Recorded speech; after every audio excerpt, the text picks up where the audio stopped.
Let us talk about the recently revealed college football playoff rankings, and we got movement at the top for the first time this season by the College Football Playoff Selection Committee. They have chosen to flop Ohio State, who did nothing wrong, to 2, and Georgia, who beat the brakes off of Ole Miss 2-1, and they still don't have any respect whatsoever for Washington. But let's stick with this Georgia number 1 bit for just a second and say, okay, I understand. For the last couple of weeks, it feels like the Georgia football team that we've come to expect for an entire year has finally decided to show up. Now, after beating Florida without Brock Bowers in what was an impressive win, and then beating Missouri without Brock Bowers in yet another impressive win, they have now beaten Ole Miss with Brock Bowers in yet another impressive win. We're talking about 26, 27 straight for the Georgia Bulldogs. With Carson Beck at quarterback, feels like he's growing into the kind of dude that could absolutely lead that team to an SEC championship game. And oh, by the way, that game is set between Alabama representing the West and Georgia representing the East. Now, Brock Bowers didn't do a whole lot against Ole Miss, but you're missing the point if that is your argument. Him being on the field gives you an advantage because now you have to take into account 1-9.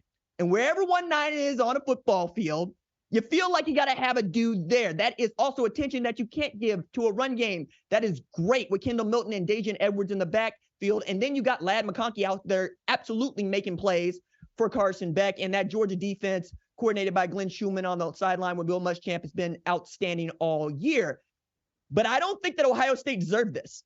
Based on the committee's own criteria, they did nothing wrong. They are 10-0, and they have beaten everybody on their schedule. And it feels like because Michigan beat Penn State the way that they did, that Penn State is no longer looked at as one of the better teams in college football. And Missouri somehow got a bounce from beating a Tennessee team that had already lost to Florida, among others, including Alabama, right? And Florida, we all know, ain't no good. So it feels like Georgia is benefiting quite a bit from whoever Missouri beats as well, and Ohio State is not benefiting from, well, Penn State losing to Michigan, as if Penn State has done anything else wrong. Now, outside of that, we can make an argument about 1 versus 2, and I could really get into the weeds on it, but in November, it's really difficult to take this committee seriously, except to say they are laying the groundwork for some scenarios that we're going to get into, especially with this Missouri ranking as we get there. But I want to also point out Michigan at 3, fine. If that's what you want, that's just fine by me. They're in the top 4. They're undefeated. And Ohio State, Michigan is just under 2 weeks away. And we're going to get the winner of that probably gets in the playoff. And I see a scenario for which, once again, the loser of that game could get into the college football playoff. And then at 5 and 6, we got the 2 best Pac-12 teams in the country. One of those teams is Washington. One of those teams has beaten a ranked Oregon, who many people believe is the best one-loss team in the sport, and Washington gave them that loss. They also beat a ranked Utah. They beat a USC with a Heisman Trophy winner. And oh yeah, Arizona, who's ranked now. We didn't know that they were good when Washington beat them, but they got on that on the resume too, along with a Heisman finalist and Michael Penix Jr., a running back in Dylan Johnson, who's all of a sudden had 3 100-yard rushing games after never rushing for more than 100 yards in a game in his 4-year career. They have an outstanding wide receiver in Rome Odunze, and that defense is playing bend but don't break football. It's fine. I think Washington would beat the brakes off Florida State, right? And I'm basing it out on what Florida State has done, not necessarily what Washington has done. Peak game here. It's not just that Washington has been able to beat these better teams. It's that Florida State has struggled against teams that we don't think are any good. Miami is not any good. Miami trotted out the backup quarterback in Emory Williams against them on the road at Doak Campbell and had a 13-13 game late into the second half. If that dude doesn't go out with an injury, maybe he leads them past a Florida State team that could only win that game 27-20. I think Florida State is getting the Clemson bounce here, but they ain't deserved the Clemson bounce here. Clemson has won 2 national championships. Just because you're going to win the ACC title does not mean you deserve a spot in the college football playoff. And that seems like the kind of math that the committee is using to put Florida State in that 4 spot instead of Washington in that 4 spot. Now, Florida State's got to win out. Problem with this is I don't trust the schedule the rest of the way, and they're likely going to play a Louisville or a North Carolina. There's some scenarios for North Carolina to still get there in an ACC title game, but I don't think the ACC champ deserves a spot in the college football playoff, and I think that I would be just fine with them being controversial and actually ranking Florida State at 6. I wouldn't do that myself because I respect winning, but I could understand it based on what Florida State has done here in the last few weeks and really all season long. Their best win is still an LSU team that lost to Ole Miss and then lost to Bama, okay? They might have the best player in the country in Jaden Daniels, but that wasn't enough, right?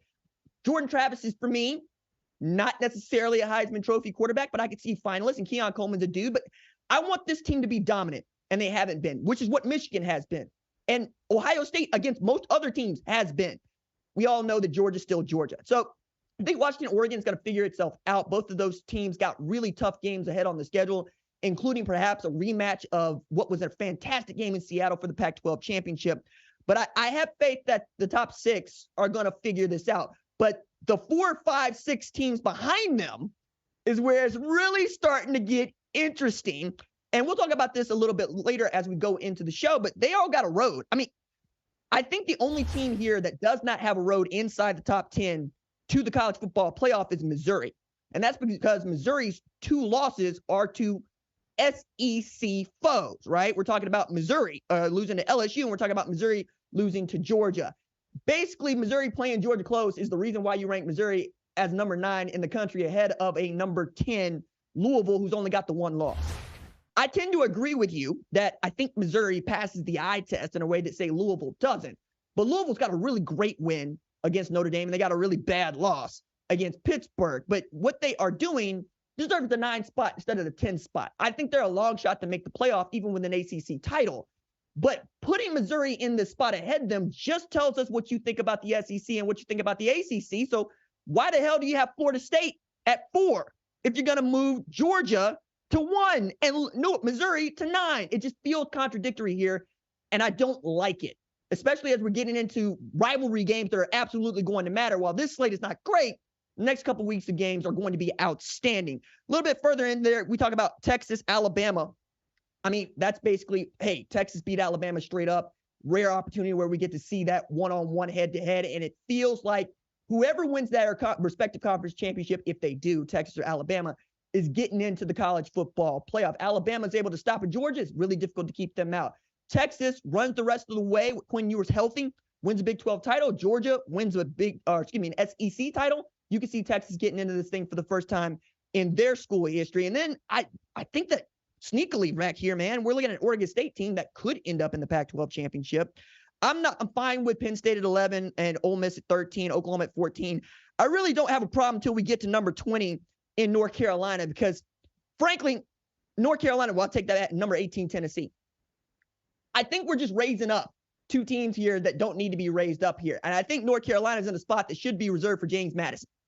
If James Madison gets their waiver to play in a bowl game, I don't see how you could put UNC into this top 25 with the losses that they have to Georgia Tech and Virginia. We're talking about a North Carolina team had beaten Campbell. All right. Like, I'm not really into this idea of just passing out numbers to anybody that's got a Power 5 team with 2 losses or fewer. It's not in my DNA, and I don't want it to be a part of the sports DNA, especially when we have undefeated teams like James Madison out there. And even far be it for me to cape for Liberty, but they're also undefeated, and they're going to play for a conference championship against New Mexico State. And yet and still, they've done more to deserve a ranking in this top 25 than North Carolina or even Tennessee have until this point. If you like what you've seen, consider subscribing to the #1 college football show on YouTube, the Fox Sports app, or wherever you get your podcast.